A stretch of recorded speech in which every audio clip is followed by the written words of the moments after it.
శ్రీమాత్రే నమః. మేము ఎన్నో మంచి పనులు చేశాం, అయినా సరే భగవంతుడు మాకు ఈ శిక్షను ఎందుకు విధించాడు, ఈ బాధ నుంచి ఎందుకు మమ్మల్ని బయట పడేయటం లేదు అని అడుగుతారు. భగవంతుడు వేశాడా మనకి శిక్షలు? భగవంతుడు వేయలేదు.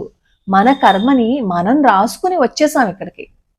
మన కర్మని మనం రాసుకుని వచ్చి దానికి భగవంతుణ్ణి కారణం చేస్తే ఎలా చెప్పండి? మనం కృత జన్మలో ఏం రాసుకుని వచ్చాము అనేది ఈ జన్మలో మనకి తెలియదు కాబట్టి, ఈ జన్మలో నేను ఏది చేయలేదు, అయినా సరే ఎన్నో కష్టాలని అనుభవిస్తున్నాను అంటారు. ఇలా కష్టాలని అనుభవిస్తూనే మళ్ళీ భగవత్ నింద చేసి ఆ పాపాన్ని కూడా మూటగట్టుకుంటారు. మనకి ఏదైనా కష్టం వచ్చినా, బాధ వచ్చినా అది మనమే అనుభవించాలి, ఇంకెవరూ అనుభవించరు. కానీ దానితో పాటు భగవత్ నింద చేస్తే ఎడిషనల్గా ఇంకొంచెం యాడ్ అయ్యి ఇంకొన్ని బాధలకి మనం గురవుతాం. అలా తిట్టి మనం మళ్ళీ మన తలరాతని మనమే రాసుకుంటున్నాం. నువ్వు మంచి చేసినా, చెడు చేసినా, ఏం చేసినా అది నువ్వు రాసుకుంటున్న రాత. దానికి భగవంతుడు ఏం చేస్తాడు? దానికి భగవంతుడిని మనం నిందిస్తే మన కష్టం తీరిపోతుందా? చేతనైతే భగవంతుడి పాదాలు పట్టుకుంటే ఆ భగవంతుడి అనుగ్రహం మనకి ఉంటుంది. ఆ తీవ్రమైన ఆ కష్టాల నుంచి కాస్త తొందరగా బయటపడిపోయే అవకాశం మనకి దొరుకుతుంది. ఈ రోజు ఈ వీడియోలో 2 విషయాలు మనం చర్చించుకుందాం. ఒకటి ఏంటంటే, నేను రాను అన్న భక్తుడికి భగవంతుడు ఏ విధంగా గుణపాఠాన్ని నేర్పించారు, అలాగే భక్తుడిని కిందకి తోసేసిన మిగతా వారికి భగవంతుడు ఏ విధంగా గుణపాఠాన్ని నేర్పించారు అనేది ఈ వీడియోలో మనం మాట్లాడుకుందాం. పివిఆర్కే ప్రసాద్ గారు, అది అందరికీ తెలుసు కదా ఆయన పేరు. ఆయన తిరుమల తిరుపతి ఎగ్జిక్యూటివ్ ఆఫీసర్ గా పనిచేసేవారు.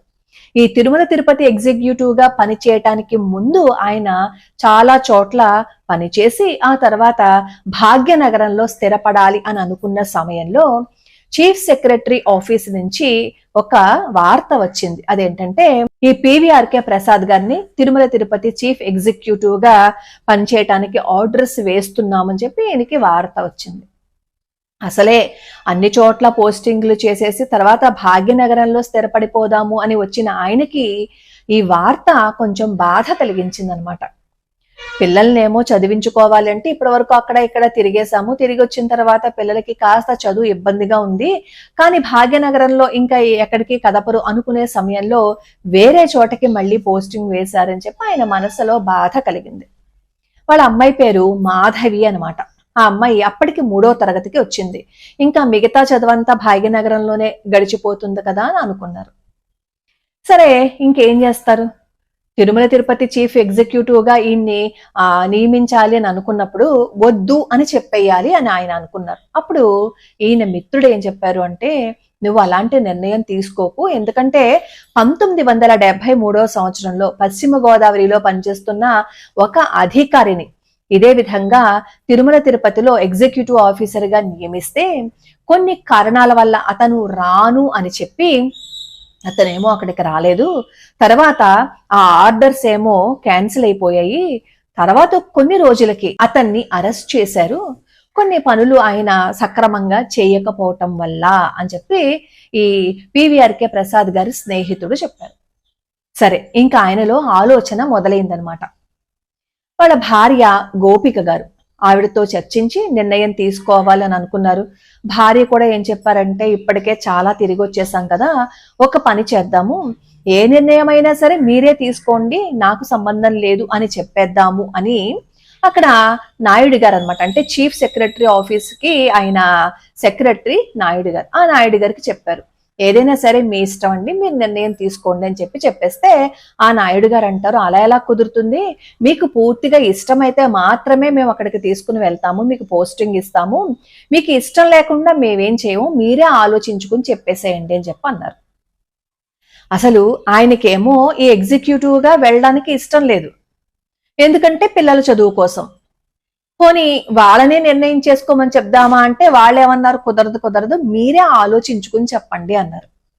సరే, ఇంకా ఆ మీమాంసలో ఉన్నారు. ఆ రోజు ఏమవుతుందంటే, పివిఆర్కే ప్రసాద్ గారు కుటుంబం సినిమాకి వెళ్తారు. సినిమాకి వెళ్తే వాళ్ళ అమ్మాయి ఈ మాధవికి సినిమా హాలులో ఉండగానే మోకాలు నొప్పి వస్తుంది, విపరీతమైన నొప్పి.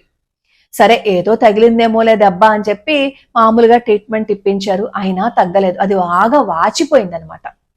అలా ఎన్నో చోట్ల ఆ అమ్మాయికి వచ్చిన ఆ నొప్పిని తగ్గించడం కోసం ఎన్నో ప్రయత్నాలు చేశారు, ఎన్నో పరీక్షలు కూడా చేశారు. డాక్టర్స్ అందరూ చెప్తుంది ఏంటంటే, మాకు అసలు ఇది ఎందుకు వచ్చింది అర్థం కావటం లేదు, ఏ పరీక్షలోనూ ఏ లోపము మాకు కనిపించటం లేదు, ఓ పని చెయ్యండి, బ్యాండేజ్ వెయ్యండి అని చెప్పి ఒక బ్యాండ్ ఇచ్చారనమాట. మోకాలకి ఇలా గట్టిగా పట్టి ఉంటుంది కదా, అలాంటి బ్యాండ్ ఇచ్చారు. అప్పటికే దాదాపుగా ఈ మోకాలు నొప్పి వల్ల వాళ్ళ అమ్మాయి 1 నెల 10 రోజుల పాటు అసలు పాఠశాలకి వెళ్ళలేదు. ఈయనకి మనసులో బాధేస్తుంది, ఎందుకంటే పిల్ల బాధపడుతుంటే తల్లిదండ్రులకి అది క్షోభే కదా. ఎందుకు వచ్చింది, ఎందుకు తగ్గట్లేదు, ఏ పరీక్షలోనూ ఏమీ తెలియట్లేదు, కారణం ఏమై ఉంటుందని వాళ్ళు మాథాన పడుతున్నారు. ఒకసారి వీళ్ళు ఇలాగే మాట్లాడుకుంటుండగా వాళ్ళకి సడన్ గా ఒక విషయం స్ఫురణకి వచ్చింది. కొంపతీసి నేనేమో తిరుమలకి రాను అని అన్నాను కదా, భగవంతుడు ఏవైనా నన్ను పరీక్షిస్తున్నాడా అని చెప్పి వాళ్ళకి అనిపించి, అసలు అంతకు ముందు వరకు వాళ్ళు ఏమనుకున్నారో అవన్నీ ఒకసారి మళ్ళీ గుర్తు తెచ్చుకున్నారనమాట. అప్పుడు పివిఆర్కే ప్రసాద్ గారికి అర్థమైంది, నేను రాను అని చెప్పేశాను కదా, అందులోనూ అంతకు ముందు జరిగిన ఇన్సిడెంట్ అని వాళ్ళ స్నేహితుడు కూడా చెప్పాడు కదా, ఆ రెండింటినీ కలుపుకుని ఈయన ఏం చేశారు అని చీఫ్ సెక్రటరీ ఆఫీసర్ గారి దగ్గరికి వెళ్ళి అప్పుడు ఆయన చెప్తారనమాట, అంతా శ్రీనివాసుడే చూసుకుంటాడు, నేను వస్తాను అని చెప్పేసి చెప్తారు. అప్పుడు ఆ చీఫ్ సెక్రటరీ ఆఫీసర్ నాయుడు గారు ఏం చెప్తారు అంటే, మీరు చెప్పిన విషయం మేమేమో అప్పట్లో ముఖ్యమంత్రి చెన్నారెడ్డి గారు అనమాట, ఆయనకి చెప్పాము, ఇంకా ఏ విషయము తెలియలేదు, మీకు అసలు పోస్టింగ్ వస్తుందో రాదో కూడా నేనేమీ చెప్పలేను అని చెప్పేసి ఈ చీఫ్ సెక్రటరీ గారు చెప్పేస్తారు. సరే ఏదైతే అది అవుతుంది, రాను అన్న నెపం నా మీద నుంచి పోతుంది కదా, నేను అక్కడికి వస్తానని చెప్పేశాను కదా అని చెప్పి ఆ మనసు నుంచి ఆ భారాన్ని దించుకుంటారు పివిఆర్కే ప్రసాద్ గారు. ఆ తర్వాత ఈయన్ని Tirumala Tirupati chief executive officer గా నియమిస్తూ ఆర్డర్స్ వచ్చాయి. ఆశ్చర్యకరమైన విషయం ఏంటో తెలుసా, ఈ ఆర్డర్స్ వచ్చాయి, ఈయన వెళ్ళాలని నిర్ణయించుకున్నారు. అప్పటి వరకు మోకాలు నొప్పితో బాధపడుతూ ఎంతమంది డాక్టర్స్ కి చూపించినా తగ్గని ఆ కాలు నొప్పి ఎప్పుడైతే ఆర్డర్స్ వచ్చి అక్కడికి వెళ్ళాలి అని ఆయన నిర్ణయించుకున్నారో, మాధవి అప్పటి వరకు నడవలేని ఆ పిల్ల పరిగెత్తుకుంటూ వచ్చి వాళ్ళ నాన్నగారిని కౌగిలించుకుంది. ఇప్పుడు చెప్పండి, ఇది కాకతాళీయం అంటారా? ఇప్పుడు వెంటనే మీరు కామెంట్లు పెడతారు, ఆ విషయం కూడా నాకు తెలుసు, అంటే భగవంతుడి విలన్ అన్నమాట, మనం ఏదైనా ఒక పని చేయకపోతే ఆయన శిక్షిస్తాడన్నమాట. ఖచ్చితంగా వస్తుంది ఈ సందేహం. భగవంతుడు మనల్ని శిక్షించే ఒక విలన్ కాదు. పివిఆర్కే ప్రసాద్ గారు ఆ తిరుమల తిరుపతి ఎగ్జిక్యూటివ్ ఆఫీసర్ గా ఎన్ని సంస్కరణలను చేశారో, తిరుమల తిరుపతిని ఎంత అభివృద్ధి చేశారు అనేది అందరికీ తెలుసు. ఆ అభివృద్ధి పనులన్నీ కూడా ఈయన ద్వారా జరగాలని రాసి ఉంది కాబట్టి, ఈయన పట్టిన ఆ మంకు పట్టు వదలాలి అంటే స్వామివారు తన లీలని చూపించాలి. కొన్ని వేల మందికి సౌకర్యవంతంగా ఆ తిరుమల తిరుపతి దేవస్థానం తీర్చిదిద్దబడాలి, ఒక మంచి పని జరగాలి అంటే ఒక లీల చెయ్యాలి. కాబట్టి స్వామివారు చేసిన లీల మాత్రమే అది. అయినా మనకి కష్టాలు, మనకి బాధలు అవన్నీ భగవంతుడు ఏమైనా వేశాడా? భగవంతుడు ఏమైనా మనకి ఏమైనా కష్టాలని నష్టాలని ఆయన ఏమైనా మనకి ఇచ్చారా? మనమే కదా రాసుకున్నాం.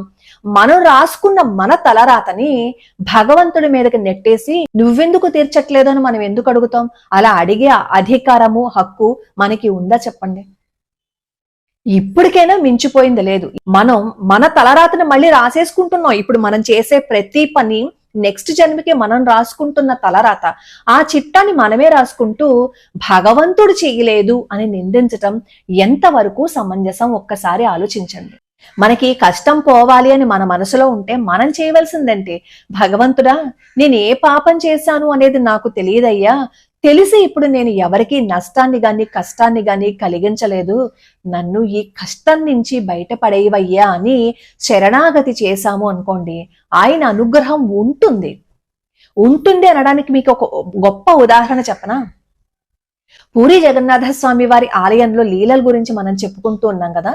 బలరామదాస అని ఒక గొప్ప భక్తుడు అనమాట. ఆయన కవి కూడా. ఆయనకి పెద్దగా సంపద ఏం లేదు, చాలా పేదరికంలో ఉండేవారు. ఒకసారి జగన్నాథుడి ఆలయం అంటే పూరిలో జగన్నాథుడి రథయాత్ర జరుగుతూ ఉంటుంది. జగన్నాథుడి రథయాత్ర జరిగేటప్పుడు ఎవరైనా రథాన్ని లాగచ్చు, అలాగే స్వామి వారిని తాకచ్చు కూడా అప్పట్లో. సరే, ఈ బలరామదాస్ గారు కూడా ఆ జగన్నాథ రథయాత్ర జరుగుతున్నప్పుడు అక్కడికి వెళ్ళారు. ఆ రథాన్ని లాగాలని, స్వామివారిని తాకాలని ప్రయత్నిస్తే ఆ రథం మీద కూర్చున్న కొంతమంది, చిచి నువ్వు స్వామివారిని తాకుతావా, నువ్వు దరిద్రుడిలా ఉన్నావే అని చెప్పి తోసేస్తారు. ఏడుస్తాడనమాట ఈ బలరామదాసు. ఏడ్చుకుంటూ అక్కడ సముద్ర తీరం దగ్గరికి వెళ్ళి 3 రథాలని ఆయన తయారు చేస్తారు. సుభద్రాదేవికి, బలరాముడికి, అలాగే జగన్నాథుడికి ఇసుకతో తయారు చేస్తారు. తయారు చేసి, నేను నిన్ను పట్టుకోవడానికి నాకు అర్హత లేదా జగన్నాథ, అక్కడికి వస్తే నన్ను కనీసం నిన్ను ముట్టుకోనివ్వను కూడా ముట్టుకోనివ్వలేదు, నేనేం తప్పు చేశాను జగన్నాథ, సరేలే నేను నీ కోసం ఇక్కడ 3 రథాలను తయారు చేసుకున్నాను, రా జగన్నాథ ఇక్కడికి వచ్చే అని ఆర్తితో పిలిస్తే ఏం జరిగిందో తెలుసా? అక్కడ కొన్ని లక్షల మంది జగన్నాథ రథయాత్ర కోసం వస్తే ఆ రథం మీద ఉండవలసిన ఆ భగవంతుడు ఈ బలరామదాసు చేసిన ఆ ఇసుక రథాలలోకి వచ్చి ఆ బలరామదాసుతో మాట్లాడుతూ అక్కడే ఉండిపోతారు. అక్కడ రథాన్ని లాగుతూ ఉంటే ఎంతసేపటికి ఆ రథం కదలకపోతే అప్పుడు ఆ రాజుగారికి చెప్తారు జగన్నాథుడు, ఏమనంటే, నా భక్తుడు వస్తే రథం మీద నుంచి తోసేశారు కదా, నా భక్తుడు నన్ను అక్కడికి రమ్మని పిలిచారు, నేను అక్కడ ఉన్నాను, వెళ్ళండి, నా భక్తుడు ఆ సముద్ర తీరంలో ఉన్నాడు, మీరు వెళ్ళి అతన్ని పిలుచుకురండి, అప్పుడే ఈ రథం ముందుకు వెళ్తుంది అని చెప్పి జగన్నాథుడు చెప్తాడు. చేసిన తప్పు తెలుసుకుని ఆ రథం మీద ఉన్నవాళ్ళు, ఆ రాజుగారు వెళ్ళి బలరామదాసు పాదాలు పట్టుకుంటారు. పట్టుకుంటే జగన్నాథుడు, నా కోసం వచ్చావా, నా కోసం నువ్వు ఇంత చేసావా అంటూ కన్నీళ్లు పెట్టుకుంటూ, జగన్నాథ ఇంతకు మించి నాకు అదృష్టం ఏముంటుందయ్యా అంటూ ఆయన ఆనంద భాష్పాలతో జగన్నాథుడికి నమస్కారం చేసుకుంటే, ఎవరైతే బలరామదాసును తోసేశారో వాళ్లే తీసుకువెళ్లి మళ్లీ రథం మీద కూర్చోపెడితే అప్పుడు ఆ రథం కదులుతుంది. ఇది కొన్ని లక్షల మంది ముందు జరిగిందనమాట ఈ సంఘటన. అంటే నువ్వు ప్రేమగా పిలిచి సర్వస్వ శరణాగతి చేస్తే నీ దగ్గరికి వచ్చేస్తాడు. ఇక్కడ పివిఆర్కే ప్రసాద్ గారు కూడా గొప్ప భక్తుడే, కానీ మరి ఆయన జీవితంలో లీల ఎందుకు చేశారు అంటే ఆయన వల్ల కావలసిన ఎన్నో గొప్ప పనులున్నాయి కాబట్టి అవన్నీ జరగాలి అంటే పివిఆర్కే ప్రసాద్ గారు అక్కడికి రావాలి.